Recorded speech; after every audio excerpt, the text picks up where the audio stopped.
All right, so here comes the fun part. So we know an inverse takes any function and you plug in A, you get out B. Well, the inverse takes and you plug in B and you get back to A. So they just basically undo each other. So if we're going to find an inverse function algebraically, what we're going to do, this is super important. So you should grab a big bright color and put big stars around it. You simply switch the x and the y in the original equation, and then you solve for y. Super fun. So this is something that you've done before in Algebra 2, but let's just wake up your brain and remind you how to do it. So this says find an equation for, you say this, the inverse of f, if the original f of x was this. We need to write that because that's not super pretty. So I'm going to rewrite it with the y. So I'm going to say, all right, y equals, this says x divided by x plus 1. So I'm going to take that and I'm going to rewrite it. And the way I'm going to rewrite it is this. I'm going to take any and all y's, see how we have a y here, and we had x's over here. I am going to swap them. So now over here, I'm going to have, so we're going to swap, so I'm now going to have x equals, still have this, I still have the plus 1, but instead of those x's there, I'm going to take and I'm going to write y's. So now I've got y over y plus 1. And you might think to yourself, how do I do that? Well, I'm so glad you asked. This is going to be great fun. So I'm going to rewrite it here just so I have room to work. So now I've got x equals y over y plus 1. So my goal is to solve it for y. So I've got kind of an issue here because do you see how there's a y on the top and a y on the bottom? So I have to figure out how to get this thing right here on the bottom. How am I going to get this y plus 1 off the bottom? Well, in order to undo that, I'm just going to multiply by y plus 1. And so over here, I multiply by y plus 1. Okay, but now I have a y on both sides, which again is still problematic. So I'm going to distribute. So I'm going to get xy plus x. Is that all right with you? And then over here, I am now, see how this canceled and canceled? That's why I did it in the first place. So now I get y over here. And you're thinking, okay, but I need to get y by itself, and I still have y's on both sides. All right, so let's take and get them onto the same side. There's a couple of ways to do this, but the quickest way is let's just move this thing over to this side. Okay, if that's the case, I now have x equals, that cancels, equals y minus xy. Huh. All right, now what do I do? Well, you may notice that you've got a y here and a y here. So think factoring. What can you do? Yeah, greatest common factor. So I'm going to pull a y out of both of those things. If I do that, what am I left with? I'm left with 1 minus x. Do you see it? If you don't see it, pause the video and figure out how to see it.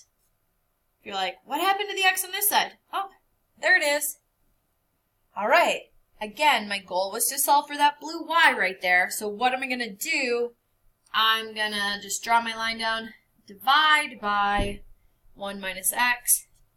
Divide by 1 minus x. And so my inverse function, so if I go back into nice, pretty form, it's going to look like this. The inverse function of x equals x over 1 minus x. So I flipped x and y, I solved for it. Now the interesting thing is when you look over to the original, you see that oftentimes they look a little bit similar, and then usually you're like, oh, it was plus, now it's minus, all of these interesting things. So That's how we do it algebraically. We will practice that a bunch. This doesn't just make sense right in your brain, usually right away. It takes practice. We all start as amateurs. That's okay. Well, let's go down. What's the next question? The inverse, reflection principle. I already sort of told you this a little bit early. I'm good like that. So the inverse reflection property or principle says this. So we've got the original point A and B, and then we flop them. Remember, we flopped them, B and A. In the coordinate plane are symmetric with respect to the line y equals x. Super, super, super, super, super important. Like, you need to know that. So, anyway, points AB and BA are reflections. So they reflect over that line y equals x. So, super important. So, finding an inverse function graphically. Some of you are just going to be amazing at doing this, and then there's me. So, let's figure it out. This function, it's just gray on your paper, but it's blue on mine. So, graphically, I want to find the inverse of that. So, I'm going to take a ruler or some such thing, and I am going to draw a perfect line, y equals x. I actually, would recommend that you use a ruler or a flat edge or something like that, because otherwise this is challenging. So now what I have to do is each point that's on the blue line, I'm going to take and reflect it to the other side. So I'm going to start at some point that I can see pretty easy. Do you see this point right here? That point is the point 0, 1. Okay, so what's going to be the inverse of 0, 1? The inverse of 0, 1 is going to be 1, 0. And so I'm going to put that right here. Oh, wow, look. They're kind of equidistant across the y equals x line. So that's how you can see that it's kind of correct. Okay, so now I'm going to pick another point. Let's see. Well, this point is right on the mirror. How about this one? I don't know exactly where that is, but maybe right about here. And then this point, I think I see one at about, that one seems to be at about 2, 4-ish. Okay, so what's the inverse of 2, 4? 4, 2. Okay, so I'm going to put that right about here. Okay, I think this has given me kind of enough to start. So here, I'm going to draw opposite, kind of curve in, and then out like that. Woo! Looks good. But I'm missing a part. Do you see the part that I'm missing? I have to go back here. So there used to be a point at I don't know, a little bit past 1, 4. So then there's going to be a point at about 4, a little past 1. So this is going to kind of go off that way. That is not perfect by any means, but do you see basically how I got it? I had to go point by point. Some of you are just going to be like, woo, I see that.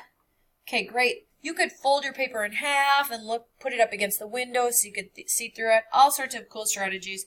I just move point to point.